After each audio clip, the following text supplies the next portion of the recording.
Good midnight creeps, ghouls and lovers of the macabre. Welcome to Papa Ginger's Midnight Circus, the only show broadcast straight from the haunted carnival lot where the popcorn smells suspiciously like brimstone and every clown has a body count. I'm your ringmaster of terror, your crimson-haired creator of cinematic nightmares, Papa Ginger. Tonight we step into the blood-soaked tent of horror cinema. The flickering shadows, the masked killers, the monsters lurking beneath the floorboards of our imagination. So dim the lights, lock the doors, and if you hear breathing behind you, don't turn around. Now, here's the question that keeps psychologists awake at night. Why do we love being terrified? Why do we willingly sit in dark rooms watching teenagers make catastrophically bad decisions while a chainsaw revs in the distance? I know what you're thinking, but it's wrong. The answer is very simple. Horror lets us dance with death without dying. It's controlled chaos, a safe nightmare, a roller coaster through hell where we know hopefully the lights come back on when it's over. And the thing of horror, it changes with times. In the 1930s, audience feared monsters like Dracula and Frankenstein.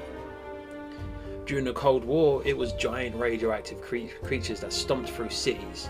In the 70s and 80s, horror got meaner, it got more personal. Masked slashers turned suburbia into slaughterhouses. And every era reveals what society fears most. And right now, what does society fear the most? Isolation, technology, losing control. Which in a way explains why modern horror feels so uncomfortably close to reality. Now, let's pay tribute to the royal bloodline of horror cinema. You have Halloween, the film that taught babysitters never to trust quiet neighborhoods.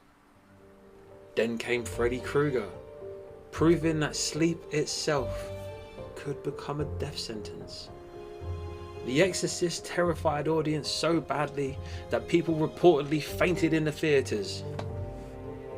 And who could forget The Thing, a masterpiece of paranoia and practical effects that still make people suspicious of dogs in snow.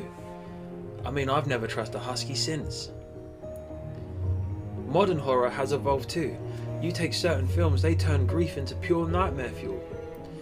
The film Get Out used horror to dissect social tension with surgical precision, and The Babadook reminded us that the scariest monsters often live inside of us, and that's the magic trick of horror.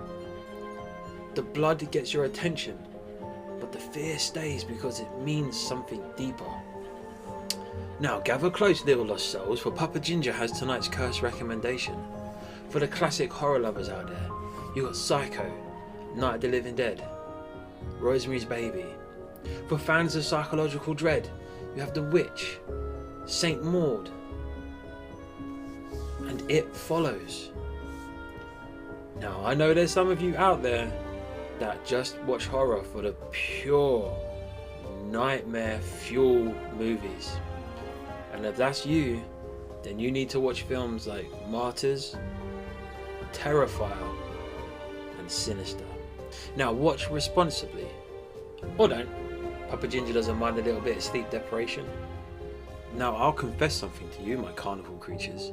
The older I get, the less horror scares me of monsters. Do you know what terrifies me now? Silence.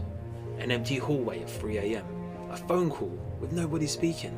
A child laughing in another room when you live alone. And horror films understand something important. The imagination always creates something worse than what can be shown on screen. That shadow in the doorway, your brain fills in the details. And sometimes, your brain is the cruelest special effects artist of them all. But my friends, the big top is closing for tonight. My midnight marauders, please be safe. But remember, every creaking floorboard has a story. Every dark room hides a secret. And every horror movie reflects a fear we desperately try to ignore. Until next time, keep one eye open. This has been Papa Ginger's Midnight Circus. I'm Papa Ginger, and I'll see you in the shadows.